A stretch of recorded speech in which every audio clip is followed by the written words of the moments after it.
नमस्कार, खबर उत्तराखंड में आप सभी का स्वागत है। मैं हूं आपके साथ ऋषि शुक्ला। रुक करेंगे खबरों का, लेकिन उससे पहले एक नजर सुर्खियों पर। सीएम पुष्कर सिंह धामी ने किया उत्तरकाशी विश्वनाथ मंदिर की भव्यता का बखान। आदिकाल से ऋषि मुनियों की तपस्थली और अगाध आस्था का रहा केंद्र। देहरादून में भाजपा संगठन महामंत्री अजय कुमार को मिली बड़ी जिम्मेदारी। अजय कुमार बने राजस्थान के संगठन महामंत्री। टिहरी के नरेंद्र नगर पालिका परिषद चुनाव में कांग्रेस को झटका। अध्यक्ष पद पर भाजपा प्रत्याशी निर्विरोध निर्वाचित। उत्तराखंड में होम स्टे पर बड़ी कार्रवाई। 150 का रजिस्ट्रेशन रद्द और 55 पर जुर्माना। देहरादून में वीकेंड पर यातायात व्यवस्था चरमराई। पर्यटक और स्थानीय लोग जाम में फंसे। उत्तराखंड के पहाड़ी इलाकों में आज भी बदला रहेगा मौसम का मिजाज। बारिश के साथ आंधी तूफान की चेतावनी। आप देख रहे हैं के न्यूज़, खबरों का सारथी। देहरादून से खबर आपको बता देते हैं, जहां पर भाजपा संगठन महामंत्री को मिली बड़ी जिम्मेदारी। अजय कुमार बने राजस्थान के संगठन महामंत्री।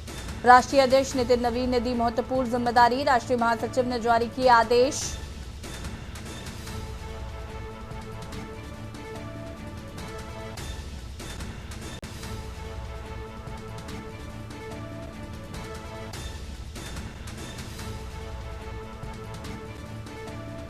भाजपा संगठन महामंत्री को मिली बड़ी जिम्मेदारी।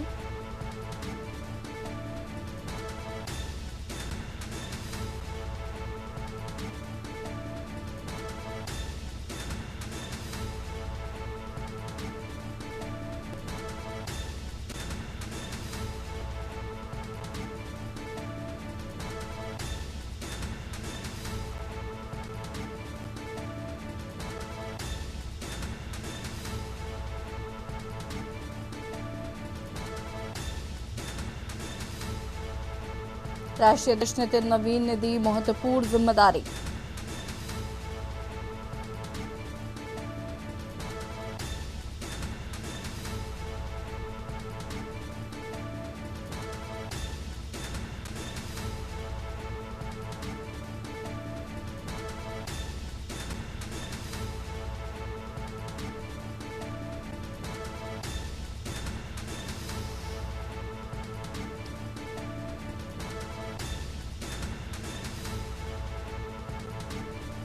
भाजपा संगठन महामंत्री को बड़ी जिम्मेदारी दी गई।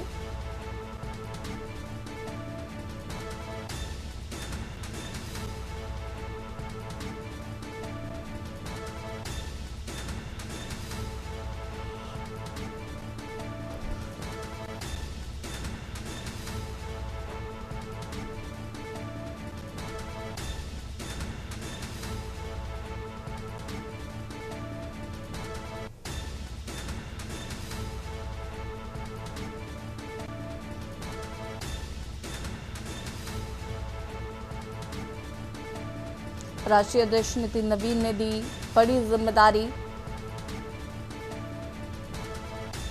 राष्ट्रीय महासचिव ने जारी किया आदेश।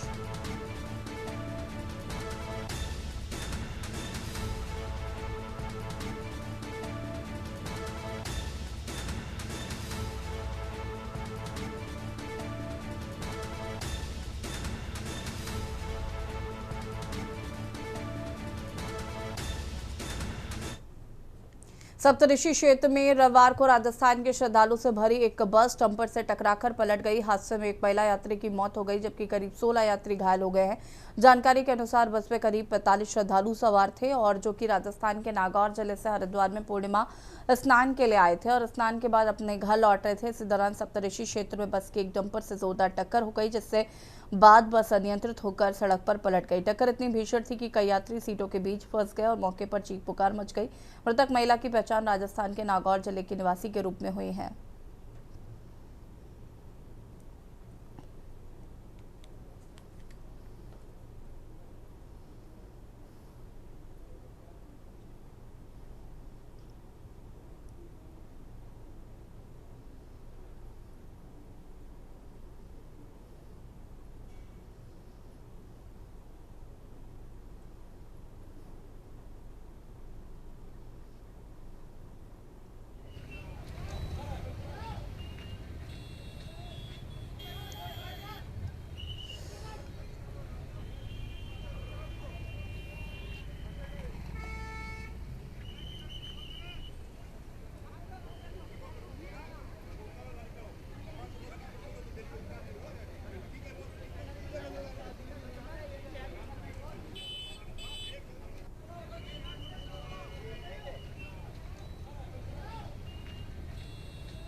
उत्तराखंड में कांग्रेस के शीर्ष नेता राहुल गांधी के प्रस्तावित दौरे को लेकर राजनीतिक सरगर्मियां तेज हो गई हैं। कांग्रेस नेताओं द्वारा इसे चुनावी शंखनाद के रूप में देखा जा रहा है। कांग्रेस की उत्तराखंड प्रभारी कुमारी शैलजा ने देहरादून में कहा कि राहुल गांधी 4 जून को उत्तराखंड पहुंचेंगे। इस दौरान उनका अल्मोड़ा और पौड़ी में विभिन्न कार्यक्रमों में शामिल होने का कार्यक्रम तय है।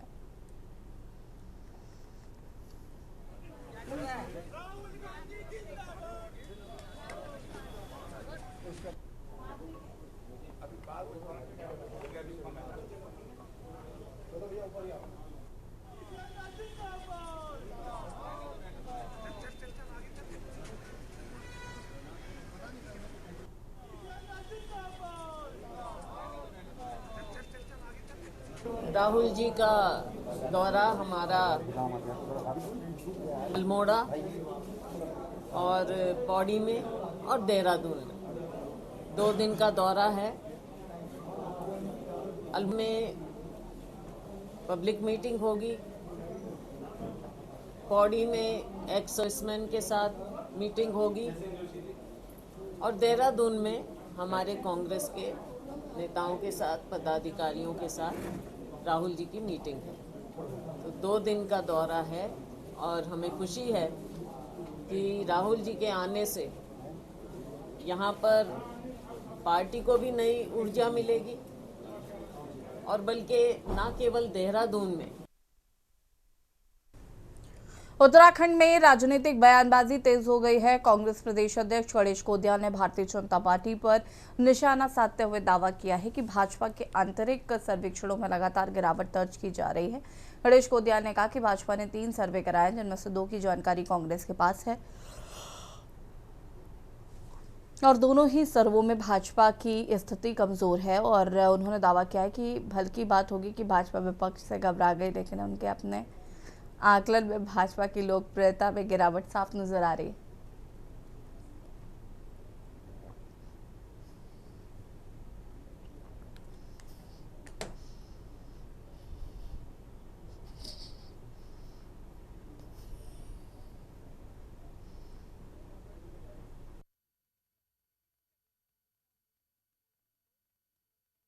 बात हो जाएगी कि मैं कहूंगा कि भाजपा हमसे घबरा गई है, ये सब बातें मैं उचित नहीं समझता। पर ये है कि भारतीय जनता पार्टी ने 3 सर्वे किए जो मेरी जानकारी में,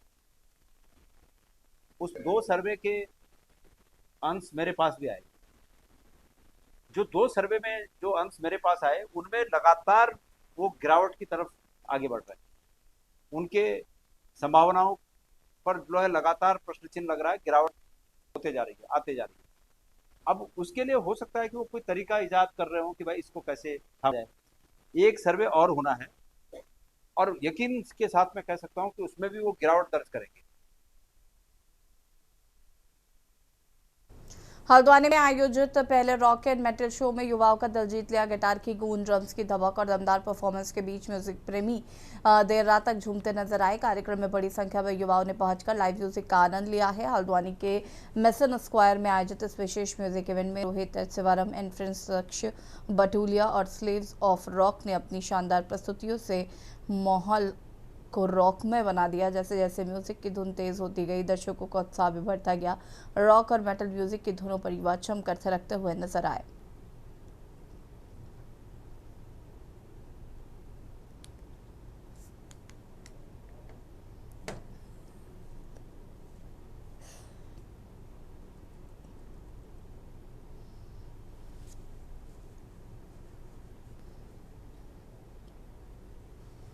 आज का युवा जो है वो 10 तरह की चीज़ों में है। कुछ गंदे नशे की आदत है सबको।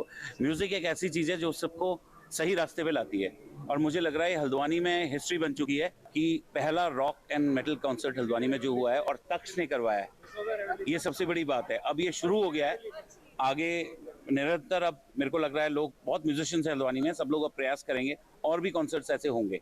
लेकिन ये शुरुआत तक्ष ने कर दी, बहुत बहुत बधाई तक्ष को और दीपक गुलोटिया जी को बहुत बहुत बधाई जिन्होंने ये जगह दी, स्टेज दिया। मैंने जितना सोचा था उससे ज़्यादा तैयार थी क्योंकि काफ़ी अच्छा रिस्पांस आया। यंगस्टर्स बहुत थे, सारे एज ग्रुप के लोग थे, नैनीताल से भी लोग हैं, काफ़ी अच्छा। और सब कह रहे हैं कि नेक्स्ट ईयर भी करना है, मे बी विंटर्स में भी करना। सो अच्छा रिस्पांस। पैशनेट रहें और कोई भी आपका पैशन है, चाहे गिटार हो, चाहे आर्ट हो, एनीथिंग, तो उसे फॉलो करो और प्रमोट करो। हाँ, काफ़ी हो सकते हैं, क्योंकि अगर कोई भी अपनी किसी चीज़ को फॉलो करता है तो Absolutely, it was incredible. I love the energy. I love what they've been doing out here, and the fact that this came. I'm on this tour right now also, and I'm so glad this is one of the best dates I've ever done as an artist, ever performing. So thank you guys so much. Love Haldwani, rock and roll forever. अच्छा रहा, बहुत ही peaceful सा माहौल है। मैं तो दिल्ली से आ रहा हूँ, तो वहाँ के भाग दौड़ से बहुत ही अच्छा लगा मेरे को। यहाँ पे आके बहुत साफ है, बहुत अच्छा लग रहा है। और हम लोग काफ़ी प्रैक्टिस कर रहे हैं, मतलब 1 महीने से इसके लिए, शो के लिए। और thanks to Taksh Balutiya and his family कि वो मतलब हमारे लिए ऑर्गेनाइज किया ये सब। युवाओं से म्यूज़िक पढ़ते रहिए और सिखाते भी रहिए और इंस्पायर भी करते रहिए। काशीपुर में भीषण गर्मी से जूझ रहे लोगों को बड़ी राहत मिली है। बीते कल हुई झमाझम बारिश और रात भर चली हल्की बूंदाबांदी के बाद मौसम का मिजाज पूरी तरीके से बदल गया है। आसमान में बादल छाए रहने से तापमान में गिरावट दर्ज की गई है और वातावरण में ठंडक खुल गई है। चिलचिलाती धूप और उमस से परेशान लोगों को भी राहत मिली है।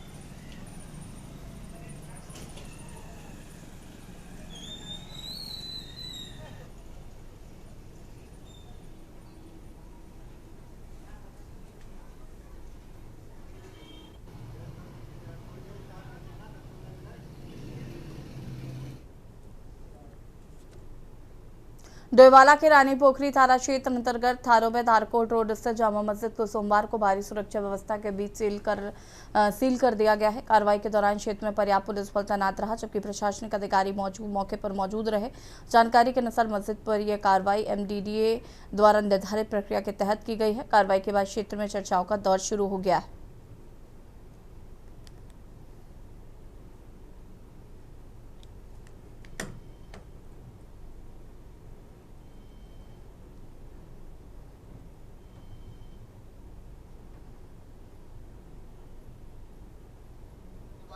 क्षेत्र के लोगों का धन्यवाद करता हूँ। आज खानो मस्जिद सुहा हो गई है। अभी हम हवन कर रहे हैं, हवन होगा। आप जो भी देख रहे हैं कृपया ऑनलाइन सुहाग बोल दीजिए कमेंट में। आगे सतर्क रहने की जरूरत है ताकि इस तरह की मस्जिदें ना बन पाए। ना ये जो मस्जिदों से आवाज आती है, अजान में बोला जाता है खुदा के सिवा कोई पूजनीय नहीं है। उत्तराखंड देवभूमि है, यहाँ मंदिर और हमारे मंदिर रहेंगे, मंदिर की घंटियां रहेंगी, अजान की आवाज हमें बर्दाश्त नहीं है। एक एप्लीकेशन दी गई PM के पास, दिसंबर कोर्ट में गया मामला और फरवरी में इसमें कार्रवाई होनी थी, लेकिन फिर कोर्ट चले गए। लेकिन उसी दौरान तहसील में पंजीकरण की दाखले को चढ़ाने की प्रक्रिया शुरू हो गई। ये दाखले को चढ़ाने की प्रक्रिया शुरू हो गई। मुस्लिम सेवा संगठन 2026 एप्लीकेशन DM के पास देने के बाद, कार्रवाई करने के बाद, कोर्ट में जाने के बाद 2005 में इसकी दाखला चढ़ गया। ऊपर से आप बोलो ये गिलास और वो ये पानी तुम्हारा नहीं है या ये, तो फिर ये अब ये ऐसा अवैध है, तो ये हमें तो जंजाल में फंसा दिया ना सर। इसका समाधान क्या है क्या नहीं है। अब इसका नक्शा या तो जो बनाया ये इसका नक्शा कौन देगा। MDD लगातार कार्रवाई की बात कर रहा है। आप लोग पहले से बोल रहे हैं कि कमरा सील हो चुका है। जी तो अब किस चीज़ की कार्रवाई है? कार्रवाई है क्या आखिर? ये चीज़ बताइए थोड़ा सा। सर वही समझ में नहीं आ रहा। अब ये जो ऊपर जो कमरा बना है, अब वो नीचे तो ये है, ये मेन द्वार है। अब ये है, अगर ये 20-22 में तो ये आ गया, ये मेन द्वार हो गया। जी मैं 1984 में यहाँ पर आया था। उस टाइम यहाँ पर जब मस्जिद का किया था, पक्के नहीं थी, झोपड़ी थी। यहाँ नक्शे में मस्जिद दर्ज है। अपने खानदानी पुरुषों की जमीन में बनी मस्जिद है। किसी ग्राम समाज में नहीं है, किसी नदी खाले में नहीं है, किसी हिंदू भाई ने ले रखी है। अपनी पीढ़ियों की जमीन हमारी है, जिसमें हमारा अपना इबादत करने का ठिया है। हरिद्वार के सप्तऋषि क्षेत्र में सोमवार सुबह उस समय हड़कंप मच गया जब एक सड़क हादसा हुआ। राजस्थान के नागौर जिले के श्रद्धालुओं को लेकर लौट रही एक बस डंपर से टकराने के बाद पलट गई। हादसे में एक महिला श्रद्धालु की मौत हो गई है, जबकि करीब 26 यात्री घायल बताए जा रहे हैं। श्री राम चौक, श्री राम होटल।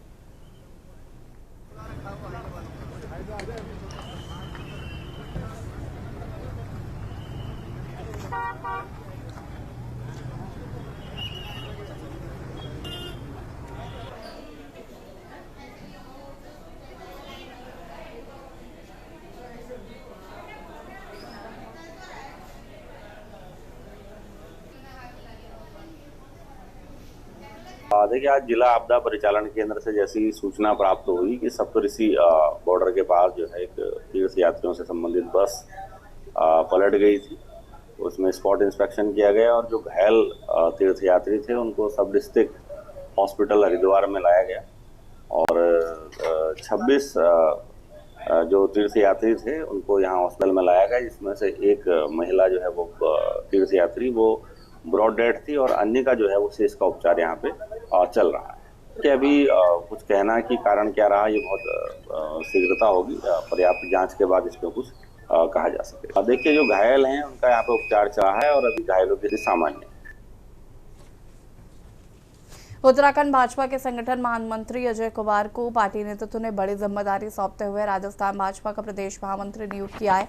भाजपा के राष्ट्रीय महासचिव एवं मुख्यालय प्रभारी अरुण सिंह द्वारा जारी आदेश के अनुसार यह नियुक्ति तत्काल प्रभाव से लागू है। अजय कुमार पिछले 6 वर्षों से उत्तराखंड भाजपा में संगठन की जिम्मेदारी संभाल रहे। उनके कार्यकाल में पार्टी ने विधानसभा, लोकसभा, निकाय पंचायत और सहकारिता चुनाव में उल्लेखनीय सफलता हासिल की। राज्यसभा सांसद नरेश बंसल ने इस नियुक्ति पर खुशी जताते हुए कहा कि अजय कुमार की सूझबूझ, कार्यशैली और कार्यकर्ताओं को साथ लेकर चलने की क्षमता ने संगठन को नई ऊंचाइयों तक पहुंचाया।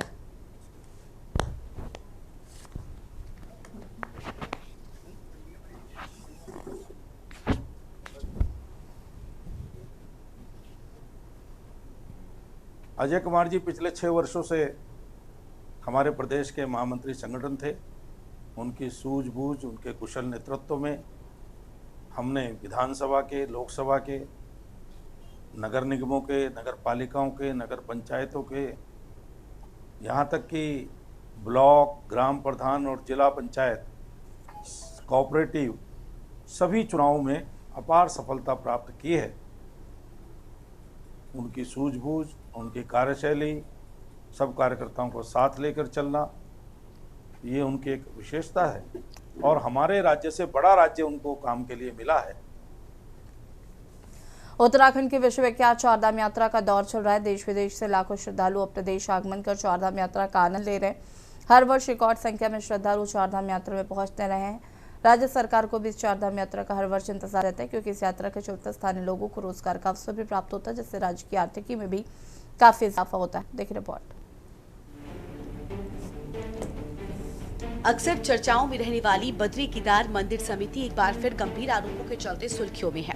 इस बार मामला बेहद गंभीर है। आरोप है कि श्रद्धालुओं की ओर से दान पात्र में चढ़ाई गई राशि का इस्तेमाल उनके परिजनों और खास लोगों के अवभगत में किया गया। इन आरोपों के बाद बीकेटीसी और इसलिए बीकेटीसी ने मामले की जाँच के आदेश देते हुए एक जाँच समिति का गठन भी किया। इसके साथ ही हेमंत द्विवेदी ने बताया कि मामले की जाँच कर रही है। वर्तमान समय में क्या सही है और क्या गलत, ये कहना उचित नहीं है। फिलहाल तो यही कहा जा सकता है कि एक बड़ा षड्यंत्र है, जिसके तहत सरकार और मंदिर समिति की छवि को खराब करने का प्रयास किया गया। ऐसे में जांच रिपोर्ट आने के बाद ही पूरे मामले की स्थिति स्पष्ट हो पाएगी। जांच में जो भी दोषी पाया जाएगा उसके खिलाफ कड़ी कार्रवाई की जाएगी। जिस पर राजनीति अपने चरम पर है, तो वहीं तीर्थ पुरोहितों ने भी अपनी नाराजगी दर्ज कराई है। देखिए, सबसे पहले तो मैं ये बात कहना चाहूँगा कि मैं पहले ही दिन से मैंने ये बात कहा भी था और ये वास्तव में गंभीर विषय है। और आप हमारे कई पत्रकार मित्र और कई हमारे पास आए भी थे। आप जानते हैं कि 1 वर्ष और 1 महीने का कार्यकाल मेरा हो चुका है। अभी तक मैंने जो है, मैं पहले अपनी ओर से अपनी बात बता दूं और अपनी कार्यप्रणाली के बारे में बता दूं कि मैंने अभी तक वहां पर 1 रुपये का भी टीए डीए कोई भी बिल, और जितनी मैंने यात्राएं भी की हैं तो मैंने कोई मंदिर समिति से आज तक वहां पर कोई भी 1 रुपये का पैसा नहीं लिया है। ये मैं खुले तौर पर आपके चैनल के माध्यम से कहना चाह रहा हूँ कि मंदिर समिति में मैंने अपने से शुरू किया था कि कोई भी मंदिर का दान का पैसा पूरी तरह से जो कोई व्यक्तिगत उपयोग में नहीं आएगा। और उसको लेकर मैंने समय समय पर बहुत कड़ाई से वहाँ पर कार्य भी किया। और आपने देखा है पिछले इन 1 वर्षों के अंदर बहुत सारी चीज़ें वहाँ पर प्रशासनिक फेरबदल भी हुए हैं। बद्रीनाथ केदारनाथ मंदिर समिति एक बार फिर से चर्चाओं में, और यह पहली बार नहीं है कि ऐसा हो रहा है। विवादों का और बद्रीनाथ मंदिर समिति का जो है अब चोली दामन का एक साथ जैसा नज़र आ रहा है। और जैसा कि बद्रीनाथ केदारनाथ मंदिर समिति के गठन का सवाल है, तो यह 1939 में ब्रिटिश हुकूमत के दौरान अस्तित्व में आई थी, क्योंकि उस दौर में जो मंदिरों का प्रबंधन था और संचालन था बद्रीनाथ का और इसके रिलीजियस मंदिरों का, वो उस समय जो है रावलों द्वारा किया जाता था। लेकिन उस समय जो है रावलों द्वारा अनियमितताएं की गई और भ्रष्टाचार जो हो गए थे, उसको लेकर स्थानीय लोगों में नाराजगी हुई। केदार मंदिर समिति में जब से हेमंत द्विवेदी जी आए हैं, या मैं कहूँ कि उसके पहले जो अध्यक्ष थे, इनके कार्यकाल बहुत ही ज्यादा संदेहास्पद हो चुके हैं। और जिस तरीके से इस वक्त गणेश जोशी की बेटी की बात आ रही है कि उन्होंने जो है बीकेटीसी के पैसों पर वहां पर ऐशो आराम किया, वो बाबा केदारनाथ के द्वार जा रही थी, तो भाई अपने खर्चे पे जाती, लेकिन वो उनका कहना है कि उन्होंने पैसा दिया। तो बीकेटीसी को तो ये बताना चाहिए कि आपके जो कोषाध्यक्ष है उन्होंने पैसा रिलीज कैसे कर दिया। जांच का विषय है, बीकेटीसी के अध्यक्ष इसके लिए स्वतंत्र है, जांच करनी चाहिए। किसी भी कार्यकर्ता के नाम पर अगर फर्जी बिल बने तो उसकी जांच होगी, जांच के बाद जो भी दोषी उस पर कार्रवाई होनी चाहिए। दरअसल आरटीआई एक्टिविस्ट और अधिवक्ता विकेश नेगी ने एक आरटीआई लगाई थी। आरटीआई के तहत बीकेटीसी के खर्चों की जानकारी मांगी गई थी, जिसके तहत पता चला कि 2025 की यात्रा के दौरान कैबिनेट मंत्री गणेश जोशी की बेटी व बीजेपी महिला नेता नेहा जोशी के केदारनाथ प्रवास के दौरान बीकेटीसी ने करीब 60,000 रुपए खर्च किए। इस तरह केदारनाथ विधायक आशा नौटियाल के नाम पर लगभग 37,500 रुपए खर्च दर्शाए जाने का दावा किया गया। इन दोनों के अलावा कई और नेताओं के भी नाम हैं, इसलिए इस मामले में अब जांच के आदेश दिए गए हैं। क्योंकि अधिकांश नेताओं का कहना है कि उन्होंने अपने खर्च पर केदारनाथ यात्रा की थी। ऐसे में सवाल उठना तो लाजमी है कि आखिर दान में मिला पैसा ही ये राजनेता नहीं छोड़ रहे हैं, तो इसकी जिम्मेदारी किसकी है? हाल तब है कि ये वो रसूखदार हैं जिनकी प्रदेश में बेहतर छवि है। ऐसे में भगवान का पैसा भगवान को मिल भी पाएगा या ये भी भ्रष्टाचार की भेंट चढ़ जाएगा, ये देखना अभी बाकी है। Uttarakhand desk report. और खबर उत्तराखंड में फिलहाल इतना ही। देखते रहिए कि न्यूज़ इंडिया। नमस्कार।